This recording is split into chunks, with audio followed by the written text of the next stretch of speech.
तो वे लोकसभा की कार्यवाही लगातार जारी, पीएम मोदी इस समय संबोधन दे रहे हैं, आपको सीधे ले चलते हैं। और इसलिए मैं उन विषयों में जाना नहीं चाहता। आदरणीय अध्यक्ष जी, राष्ट्र के जीवन में कुछ महत्वपूर्ण पल आते हैं और उस समय की समाज की मनस्थिति और नेतृत्व की क्षमता उस पल को कैप्चर करके एक राष्ट्र की अमानत बना देती है, एक मजबूत धरोहर तैयार कर देती है।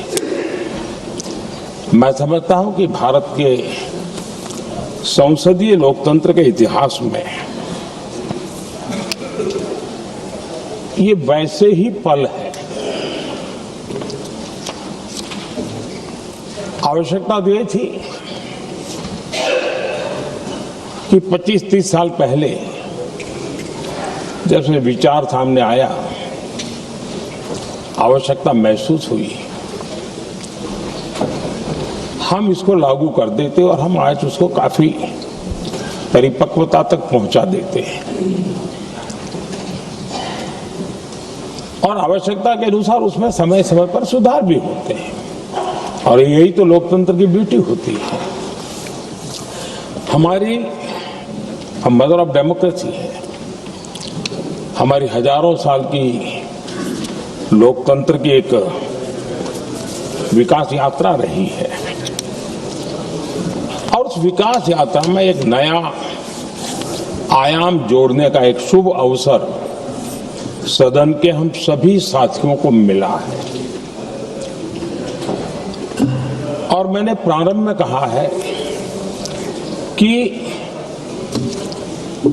हम सब भाग्यवान हैं कि हमें ऐसे महत्वपूर्ण और देश की आधी आबादी को इस राष्ट्र निर्माण की नीति निर्धारण प्रक्रिया में हिस्सेदार बनाने का सौभाग्य मिल रहा है।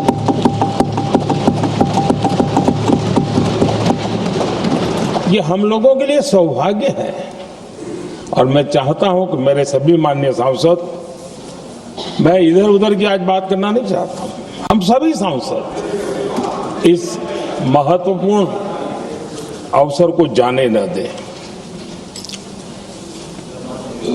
हम भारतीय सब मिल करके देश को नई दिशा देने जा रहे हैं। हमारी शासन व्यवस्था को संवेदनशीलता से भरने का एक सार्थक प्रयास करने के लिए जा रहे हैं और मुझे विश्वास है कि इस मंथन से जो अमृत निकलेगा वो देश की राजनीति की भी उसके रूप स्वरूप को तो तय करने ही करने वाला है, लेकिन ये देश की दिशा और दशा भी तय करने वाला है। इतने महत्वपूर्ण मोड़ पर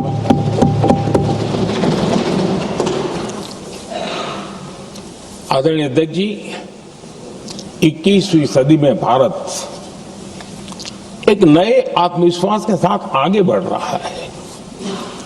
विश्व में भी आज भारत की स्वीकृति हम सब महसूस कर रहे हैं और ये हम सबके लिए गौरव का पल है। एक समय हमारे पास आया है और इस समय को हमने एक विकसित भारत के संकल्प के साथ जोड़ा है और मैं पक्का मानता हूं कि विकसित भारत का मतलब केवल उत्तम प्रकार के रेल, रास्ते, इंफ्रास्ट्रक्चर या कुछ आर्थिक प्रगति के आंकड़े, सिर्फ इतने से ही विकसित भारत की सीमित कल्पना वाले हम लोग नहीं हैं। हम चाहते हैं कि विकसित भारत जिसके नीति निर्धारण में सच अर्थ में सबका साथ सबका विकास का मंत्र समाहित हो, देश की 50% जनसंख्या नीति निर्धारण का हिस्सा बने, ये समय की मांग है।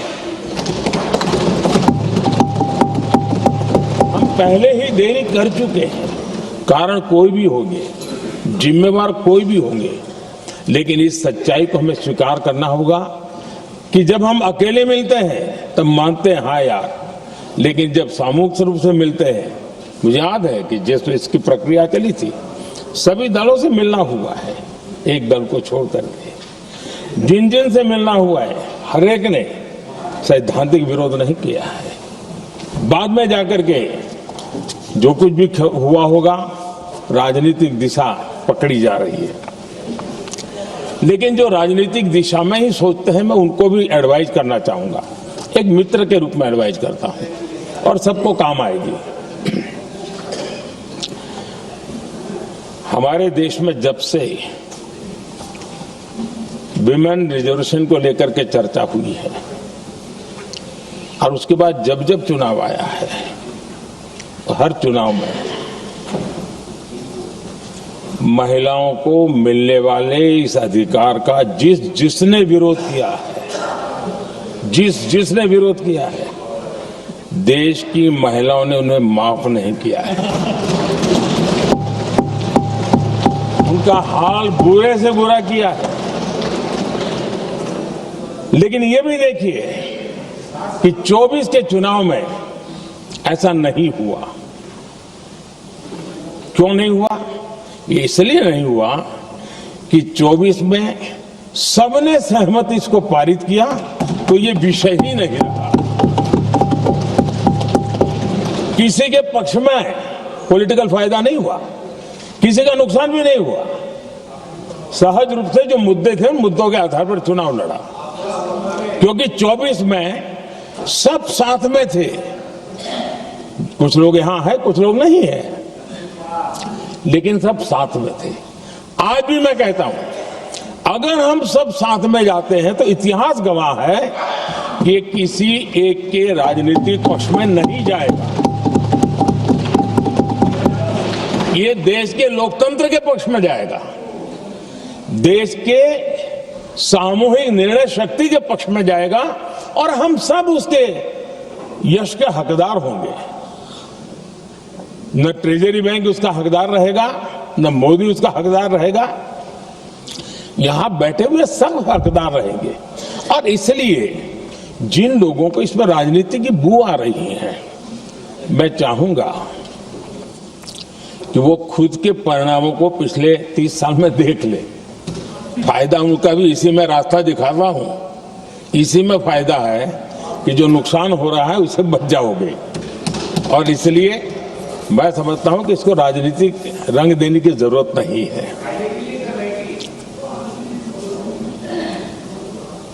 आदरणीय अध्यक्ष जी, मुझे याद है तब तो मैं शासकीय व्यवस्था की राजनीति में नहीं था, मैं एक संगठन के कार्यकर्ता के नाते काम करता था। उस समय एक चर्चा सुनने को मिलती थी गलियारों में कि देखिए कैसे लोग हैं,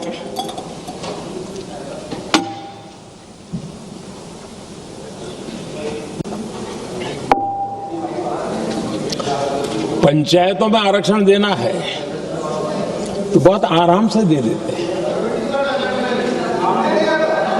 लेकिन आप कह रहे हैं तो कह रहे हैं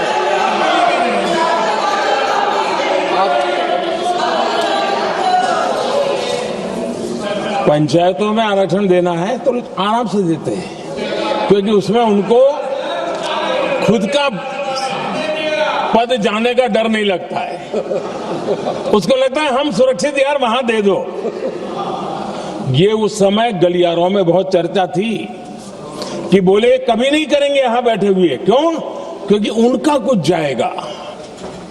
और इसलिए और बगे पंचायत का हो जाता है, 50% तक पहुंच गए। मैं राजनीतिक दृष्टि से और भी एक बात समझाना चाहता हूं साथियों। आज से 25 साल 30 साल पहले जिसने भी विरोध किया वो विरोध राजनीतिक सतह से नीचे नहीं गया था। आज ऐसा समझने की गलती मत करना। पिछले 25-30 साल में ग्रास रूट लेवल पे पंचायती चुनाव व्यवस्थाओं में जीत करके आई हुई बहनों में एक पॉलिटिकल कॉन्शियसनेस है। वे ओपिनियन मेकर हैं ग्रास रूट लेवल पे।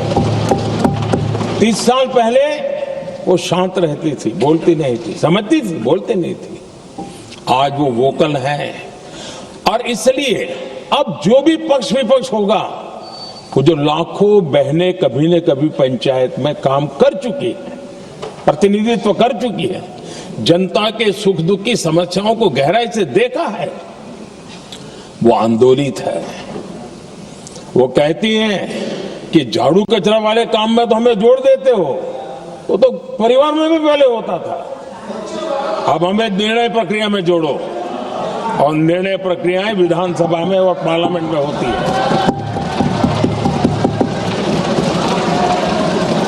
और इसलिए मैं राजनीतिक जीवन में जो लोग प्रगति चाहते, मैं किसी भी सांसद की बात करता हूं, किसी भी एमएलए की बात करता हूं, ये दल वो दल की बात मैं नहीं कर रहा हूं।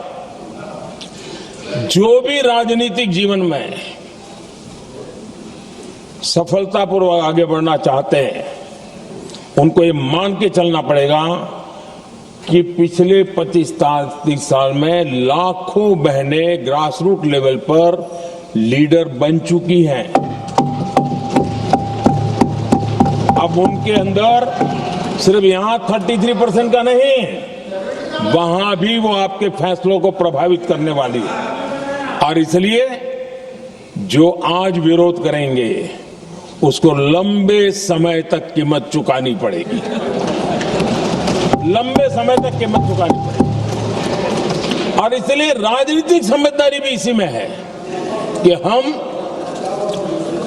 ग्रासरूट लेवल पर महिलाओं की जो पॉलिटिकल लीडरशिप खड़ी हुई है, उसको आपने अब कंसीडर करना पड़ेगा। यहां मैंने सुना हमारे मुलायम सिंह जी थे, तब से एक विषय चला रहे हैं, उनके परिवार वाले भी चला रहे हैं। आप देश की बहनों पर भरोसा करो ना, उनकी समझदारी पर भरोसा करो। एक बार 33% बहनों को यहां आने दो, आकर के उनको निर्णय करने दो, किसको देना है, किसको नहीं देना है, इस वर्ग को देना, उस वर्ग को देना, करेंगे वो निर्णय। हम उनके सामर्थ्य पर आशंका क्यों करते भाई? एक बार आने तो दो, उनको आने तो दो। जब आएंगे तो 34 पे, और दूसरा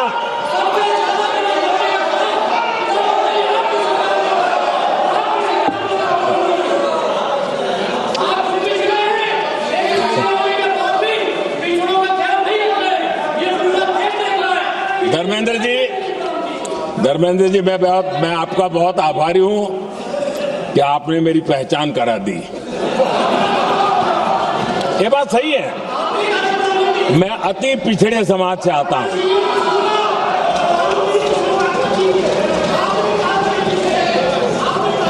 धर्मेंद्र जी, मैं आपका बहुत आभारी हूं, और अखिलेश जी मेरे मित्र हैं तो कभी कभी मदद कर देते हैं।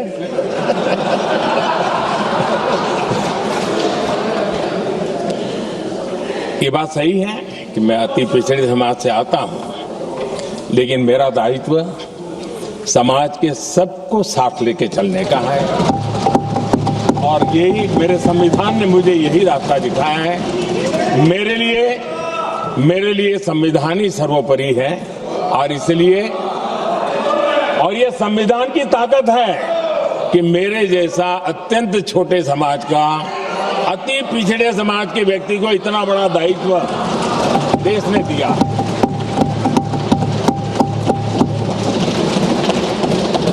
और इसलिए मैं तो देशवासियों का ऋणी हूं, और मैं तो संविधान निर्माताओं का ऋणी हूं कि जिसके कारण आज मैं यहां हूं। लेकिन आदरणीय अध्यक्ष जी,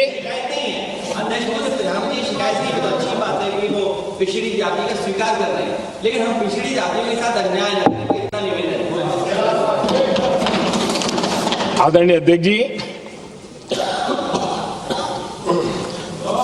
आज जीवन के हर क्षेत्र में हम देखें कि नारी शक्ति देश के गौरव को बढ़ाने वाले परचम लहराने में कहीं पीछे नहीं है जी। हम गर्व कर सकें इस प्रकार से जीवन के अलग अलग क्षेत्रों में आज हमारी माताएं बहनें बहुत बड़ा योगदान, हमारी बेटियां तो कमाल कर रही हैं जीवन के हर क्षेत्र में।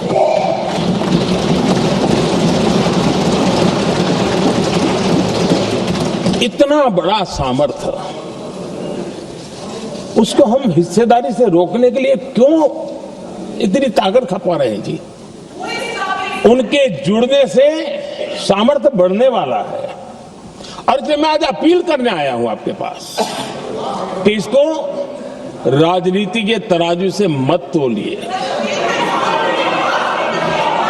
ये राष्ट्रहित का निर्णय है।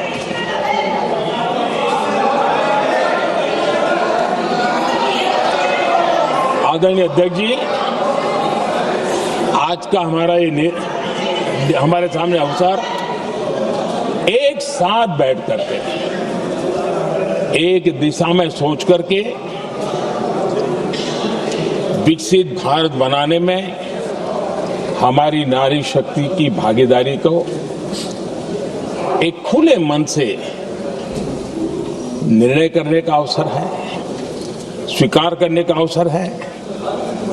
और मैंने जैसा पहले ही कहा कि आज पूरा देश और विशेष करके नारी शक्ति हमारे निर्णय तो देखेगी, लेकिन निर्णय से ज्यादा हमारी नीयत को देखेगी। और इसलिए हमारी नीयत की खोट देश की नारी शक्ति कभी माफ नहीं करेगी।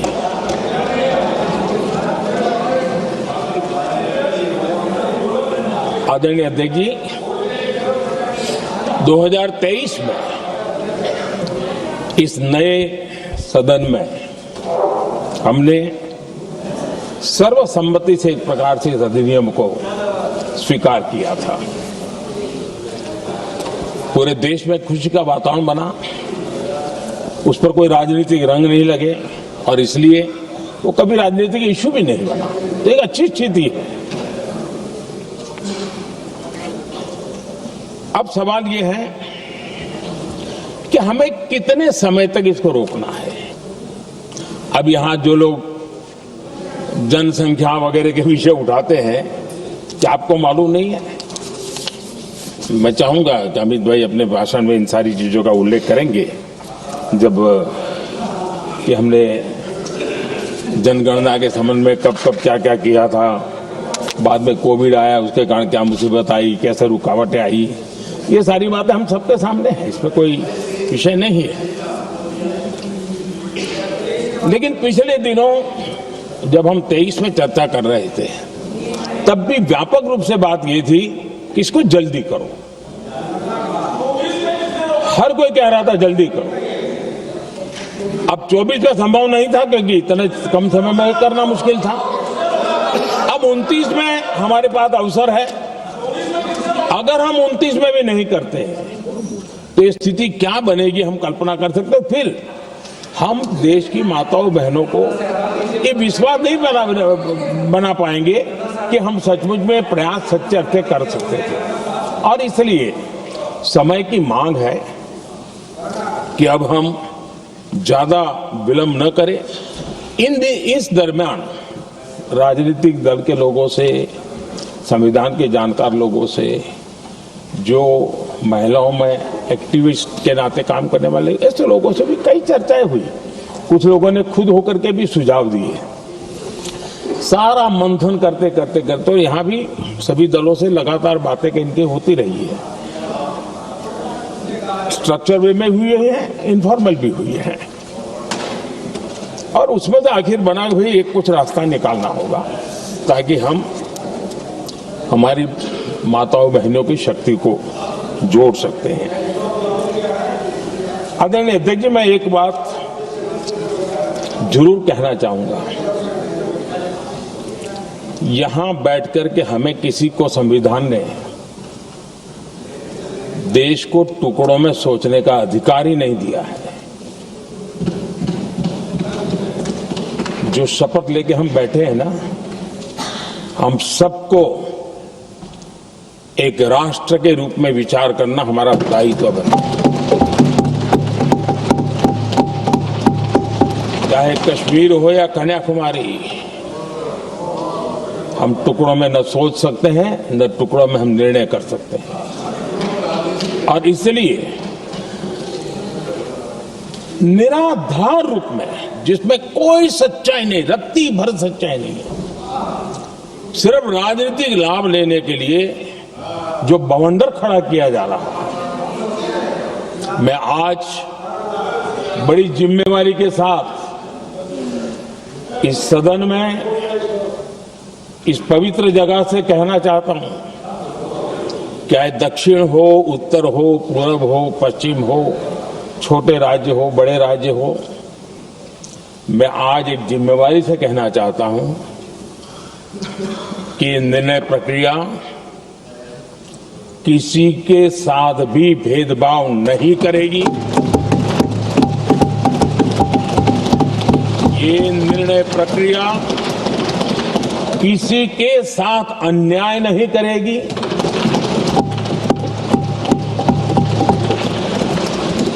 भूतकाल में जो सरकारें रही और जिनके कालखंड में जो परिसीमन हुआ और जो अनुपात उस समय से चला आ रहा है, उस अनुपात में भी कोई बदलाव नहीं होगा और वृद्धि भी उसी अनुपात में होगी।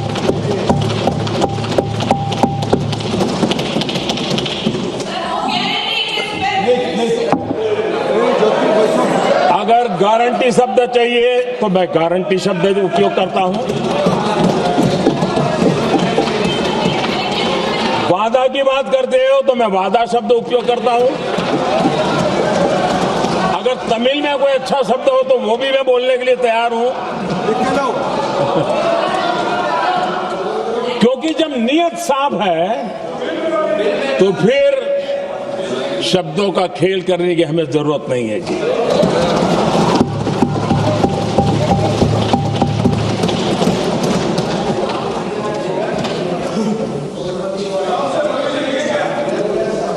आदरणीय अध्यक्ष जी,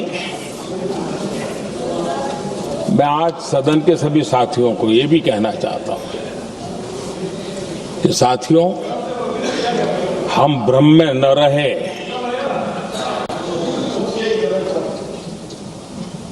हम उस अहंकार में न रहे। और मैं हम शब्द प्रयोग कर रहा हूं, मैं और तुम की बात नहीं कर रहा हूं। मैं हम इस भ्रम में न रहे कि हम देश की नारी शक्ति को हम कुछ दे रहे हैं। जी नहीं, उसका हक है। और हमने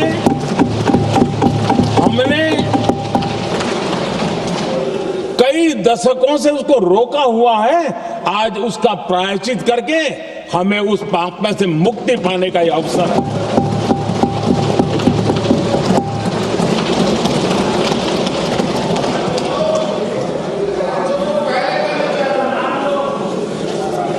हम सब जानते हैं हर एक ने कैसे चालाकी की हर बार, चतुराई की।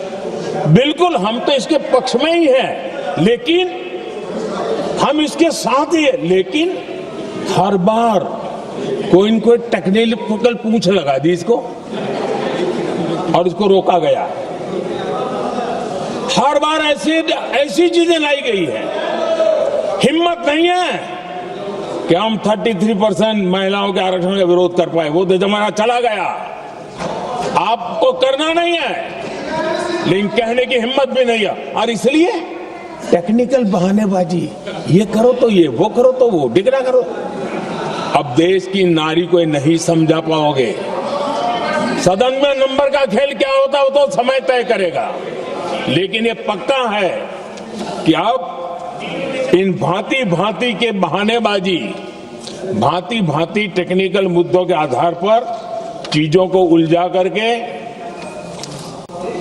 3 दशक तक इसको अड़ंगे डाले, हमने फंसा के रखा। आपने जो अचीव करना था कर लिया, अब छोड़ दो ना भाई। 3 दशक कम पड़ते हैं क्या रोकने में? 3 दशक तक आपने रोका फिर भी कुछ कर नहीं पाए, तो अब तो करो।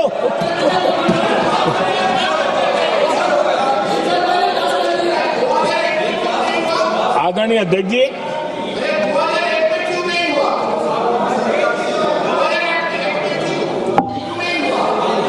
यहां कुछ लोगों को लगता है,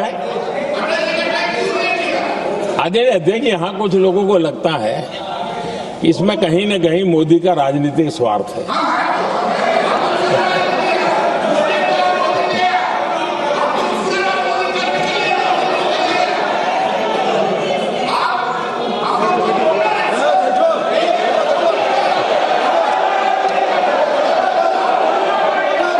अरे भाई, इनको बोलने दीजिए, वहां पर बेचारे को मुंह पर ताला लगा हुआ है, बहुत बगाल में कोई बोलने नहीं देता उसको।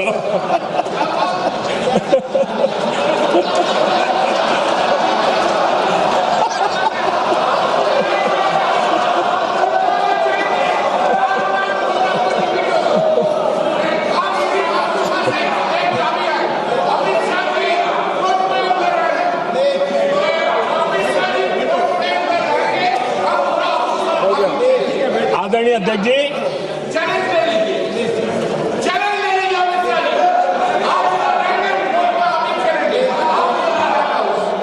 आदरणीय अध्यक्ष जी, देखिए, इसका अगर विरोध करेंगे तो स्वाभाविक है कि राजनीतिक लाभ मुझे होगा, लेकिन साथ चलेंगे तो किसी को भी नहीं होगा, ये लिख के रखो। किसी को नहीं रहेगा, क्योंकि फिर अलग पहलू हो जाता है, फिर किसी को फायदा नहीं होता। और इसलिए हमें क्रेडिट नहीं चाहिए। जैसे ये पारित हो जाए, मैं कल एडवर्टाइजमेंट दे करके सबका धन्यवाद करने के लिए तैयार हूं, सबकी फोटो छपवाने के लिए तैयार हूं। क्रेडिट आप ले लो, चलो। क्रेडिट की चिंता है क्या है जी? ले लो ना क्रेडिट। आपको जिसकी फोटो छपवानी है सरकारी खर्चे से हम करवा देंगे।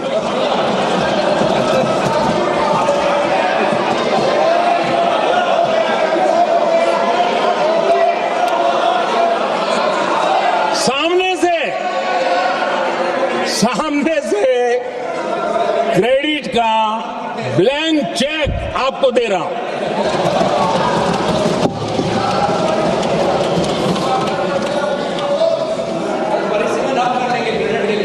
आदरणीय अध्यक्ष जी, हमारी संसदीय लोकतंत्र में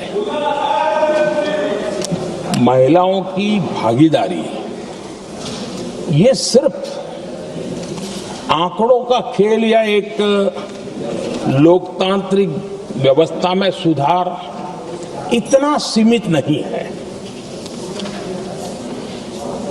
लोकतंत्र की जननी के रूप में, मदर ऑफ डेमोक्रेसी के रूप में ये निर्णय भारत का कमिटमेंट है, ये सांस्कृतिक कमिटमेंट है।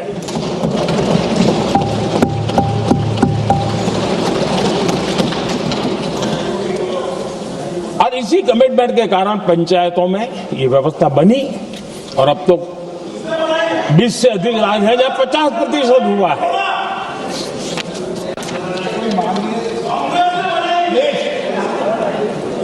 और हमने अनुभव किया है, मुझे लंबे अरसे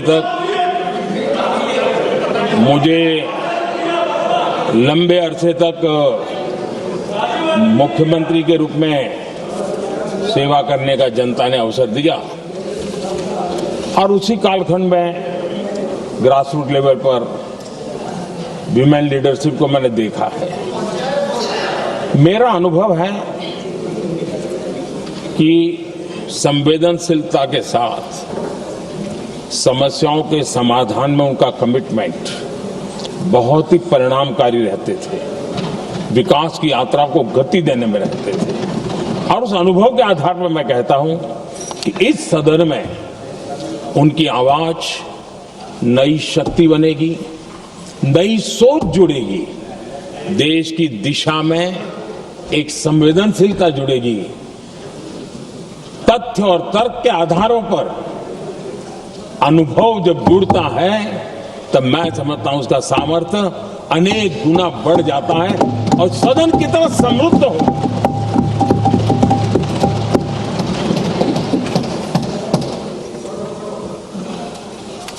आदरणीय अध्यक्ष जी, हमारे देश में अनुभवी नारी शक्ति की कोई कमी नहीं है, सामर्थ्यवान में कोई कमी नहीं। हम भरोसा करें वे कंट्रीब्यूट करेंगे, बहुत अच्छा कंट्रीब्यूट करेंगे।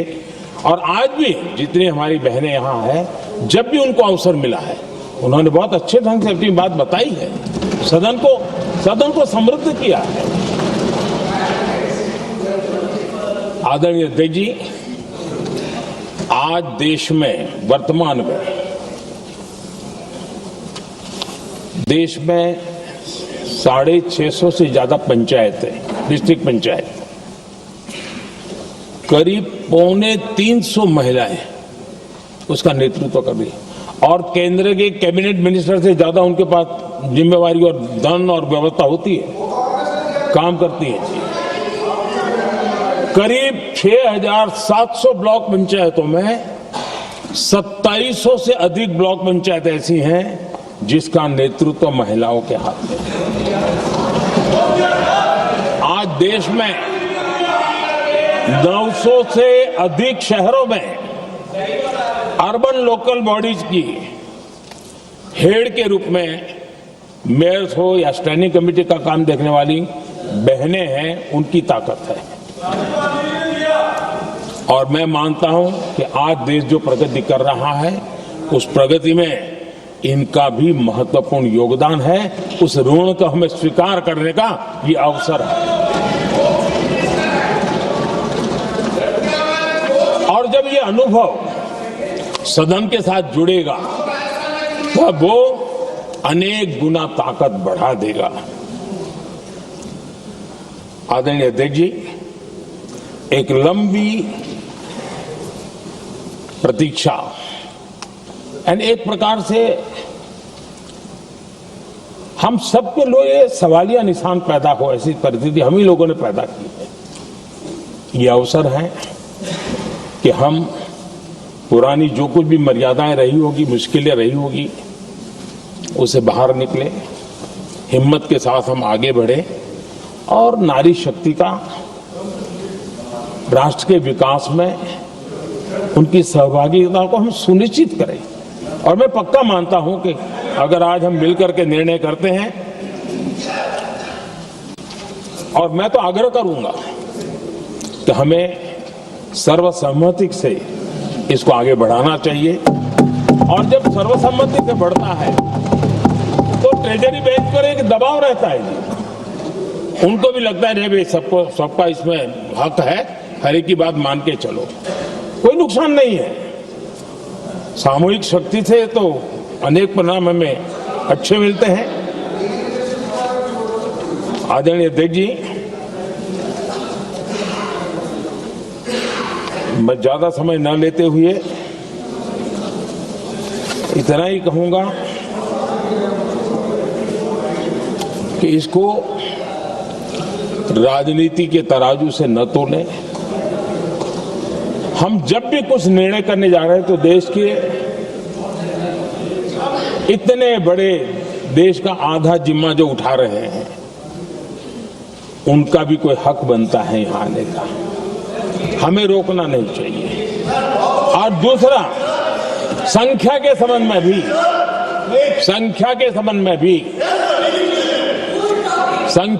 में भी एक मत पहले से बनता आया था, चर्चा थी कि साहब ये जो है इनका कम मत करो, अधिक कर दो तो जल्दी हो जाएगा। वो अधिक वाला विषय वो आया है कि चलो भाई पैसे जो संख्या थी 33% और बढ़ा दो, ताकि किसी को ऐसा न लगे कि मेरा हक चला गया। एक नई शक्ति जोड़ेगी, अतिरिक्त शक्ति जोड़ेगी। और अब सदन की रचना भी तो अब पहले से हमने सोच के रखा है, जगह तो बना ली है। और आदरणीय अध्यक्ष जी, मैं लाइटर में मैं जरूर कहना चाहूंगा, हर एक के अपने राजनीतिक कारण होते हैं और पराजय का डर जरा हैरान करने वाला होता है, लेकिन अपने यहाँ जब कोई भी शुभ काम होता है उसको नजर न लग जाए, इसलिए काला टीका लगाने की परंपरा है। मैं आपका धन्यवाद करता हूं काला टीका लगाने के लिए, बहुत बहुत धन्यवाद।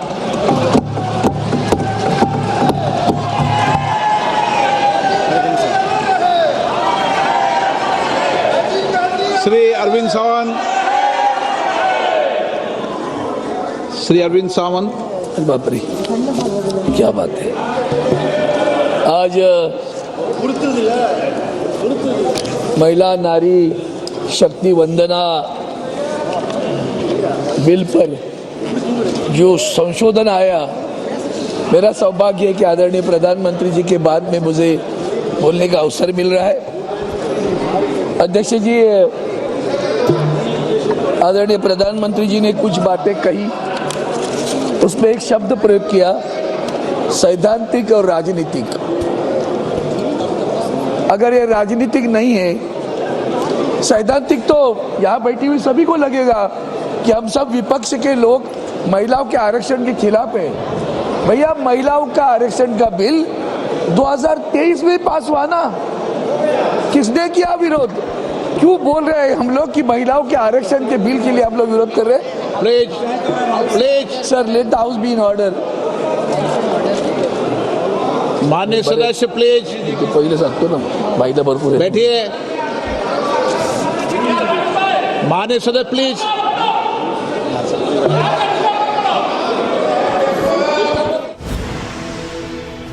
ये बिल पहले ही लागू हो जाना चाहिए था। पीएम मोदी का एक बड़ा बयान, आपको बता दें ये 25 से 30 साल पहले लागू हो जाना चाहिए। पीएम मोदी ने कहा नारी शक्ति वंदन भारत में महिलाओं की राजनीतिक भागीदारी बढ़ाने के लिए एक ऐतिहासिक कदम है, हमें इसका क्रेडिट नहीं चाहिए। पीएम मोदी ने कहा है, आपको बता दें क्रेडिट आप रख लें, विपक्ष ले लो, फोटो छपवा लो। ये सारी बातें पीएम मोदी की तरफ से कही गई। नियत के खोट को नारी शक्ति माफ नहीं करेगी। यह बिल पहले ही लागू हो जाना चाहिए था, पीएम मोदी ने कहा अपने संबोधन में। और ये 25 से 30 साल पहले ही पास हो जाना चाहिए था।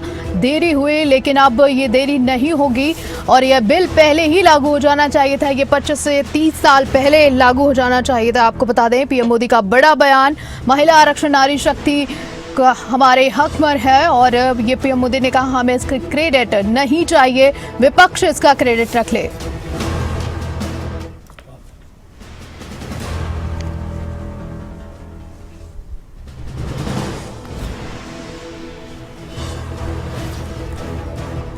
इसका उद्देश्य और राज्य विधानसभाओं में महिलाओं को अब 33% आरक्षण की बात कही और यह बिल पहले ही लागू हो जाना चाहिए था। पीएम मोदी का बड़ा बयान, कहा ये 25 से 30 साल पहले ही लागू हो जाना चाहिए था। महिला आरक्षण नारी शक्ति का हक है, हमें इसका क्रेडिट नहीं चाहिए।